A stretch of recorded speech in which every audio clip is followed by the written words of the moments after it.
আবার বিয়ে। বাবা বাংলা আমার হার্ড। মারে কলেজে পড়ার সময় 2-4টে বাংলার বোতল ব্যাগে থাকে, কিন্তু সেগুলো ছেড়ে দিতে হয়। বড়ের সাথে লাইট ক্লাবে গিয়ে এনজয় করতে হয়। কথাটা ঢুকেছে মোটাই। নাইট ক্লাবের মদ খেয়ে নেশা হয় না গো, ওরা শুধু মদে জল মেশায়। এটা পুরো মাতাল হয়ে গেছে। তোরা কি ভেবেছিস আমি খুব মদ খাই? আমি মাতাল।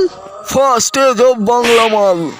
মানে এটা একটা পাক্কা মাতাল খোরদের লক্ষণ। এসব কি বলছেন স্যার? এই যে থেকে থেকে আপনি বলছেন আমি মদ খাইনি, কিন্তু আপনাকে আদিও কেউ জিজ্ঞাসা করেনি আপনি মদ খান কি খান না। এটাই হলো বাংলা মদের নেশা।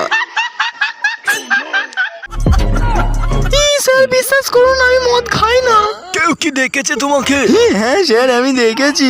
তা কি দেখলি? স্যার সাধারণত মানুষ সোজা হয়ে রাস্তায় চলে, কিন্তু আমি ওকে যখনই রাস্তাঘাটে দেখেছি তখনই ও বেঁকা হয়ে চলে। স্যার আমি ঠিক বলেছি তো? হ্যালো হ্যালো, আমরা এক্ষুনি আসছি। তোমরা চিৎকার করে লোক জড়ো করো। কে ফোন করেছে বৃষ্টি? তোর বাবা ফোন করেছে। তোর মা মদ খেয়ে ছাদ থেকে লাম মেরেছে। মা শেষ। আমার কিচ্ছু হয়নি। দিস ইজ বাংলা পাওয়ার। গোল মানুষ কেন হাগে বিড়ি খেয়ে, সোনারে বাংলা খেয়ে খেলা করি তোর কোনো ব্যথা লাগবে না। আরে করেছে পাগল আমার মন, আরে চুপি চুপি চোরা করি খেলা শুরু। আরে তোর লাগবে না কথা দিচ্ছি আমি রে।